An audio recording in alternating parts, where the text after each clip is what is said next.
Night pressed heavily against the mouth of the cave. The rain outside had stopped long ago. Only the rustling of wind through the treetops remained. Every so often it sent a few wisps of cool air swirling into the cave, carrying the distinctive scent of mountain herbs and foliage. The campfire inside the cave still burned quietly. Dry pine branches crackled in the flames, occasionally bursting into tiny sparks. The warm orange glow enveloped the two figures in the cave, stretching their shadows long and soft across the rough stone walls. Leon shifted restlessly beside the fire. A small patch of the thin shirt over his shoulder had long since soaked through with blood.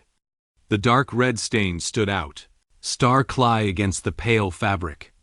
One of the demon apes had raked a deep gash across him during their earlier battle. They had been rushing nonstop, leaving him no time to treat it. Now the wound burned fiercely, and even raising his arm made the stiff muscles pull painfully. He instinctively lifted a hand to cover his shoulder.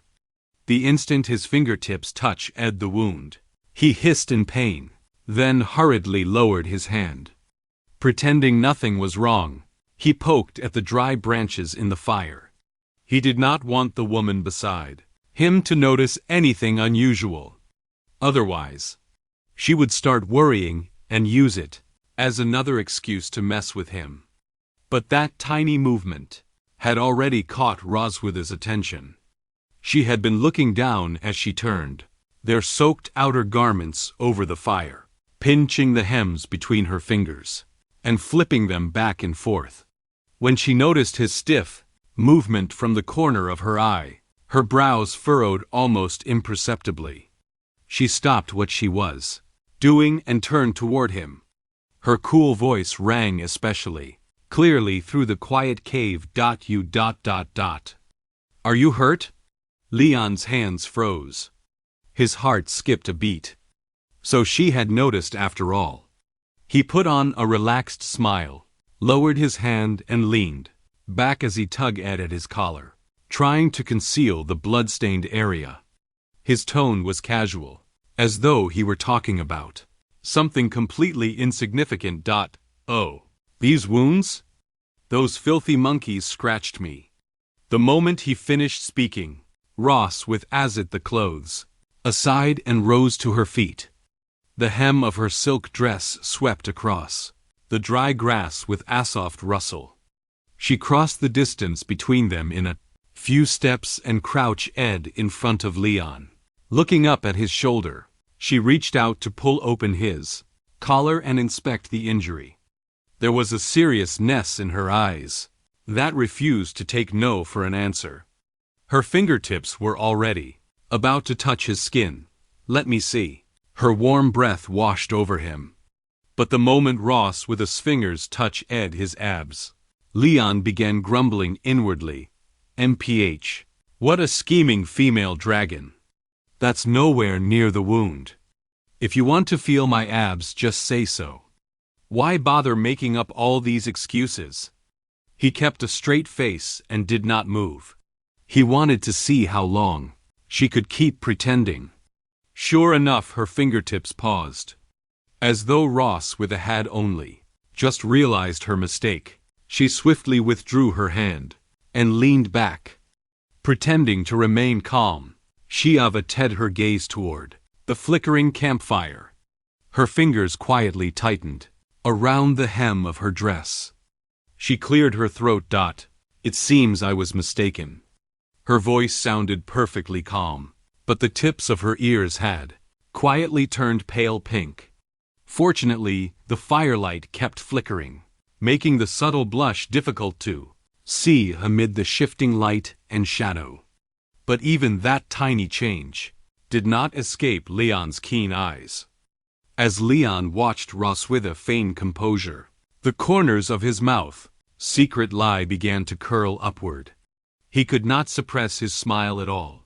He stared at the reddened tips of her ears, and watched her solemnly poke at the fire, while her nervous fingers picked at blades of grass. Humph! What a scheming female dragon! How should he put it? She was actually kind of adorable. He had always thought of her as the lofty queen of the Silver Dragon clan, cold and distant, unyielding in every decision, and radiating an aura that warned everyone to stay away. He had never imagined she could be so stubborn in her words yet tender at heart when they were alone. It made her even more irresistible than usual.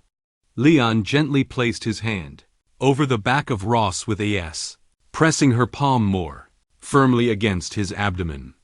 Then he reached out, sliding his hand along Ross with a slender arm to her shoulder, her collarbone, her neck, and her chin before finally resting it against her faint flushed cheek. Ross turned her head slightly and pressed her burning lips to the center of Leon's palm. As she kissed it, her eyes never once left his. Endless desire shimmered red within those hazy eyes. No one could ever imitate the Silver Dragon Queen's witching allure. And this was a side she revealed only to Leon. Leon's palm was covered in thick calluses, built up over years of wielding swords and guns. There were also tiny scrapes from their desperate escape and the fighting earlier, stained with traces of dirt and faint beads of blood. Ross with his tongue was soft and warm, carrying a subtle draconic fragrance. When it gently swept across his wounds, a tingling sensation shot from his finger tips straight to the top of his head. Even his spine went numb. Leon's expression changed in an instant. His entire body stiffened like stone, and his breath erupted like caught in his throat. Only one chaotic thought remained in his mind. His heart pounded wildly, beating like a war drum. His hands were already so sensitive. Who could possibly endure her wet tongue licking them like this? She was obviously trying to seduce him. His fingers instinctively curled as he tried to pull away, but she held his wrist lightly. Her grip was not strong, yet he could not bring himself to truly break free. His Adam's apple bobbed uncontrollably. The intimate tension inside the cave grew thicker and thicker. Even the heat of the campfire seemed to rise several degrees, and the very air became heavy and clinging. Leon could no longer restrain himself. He turned his hand and clasped her wrist. With a slight exertion of strength, he followed her pull and gently tugged, drawing Roswitha directly to his side. She raised her eyes to meet his.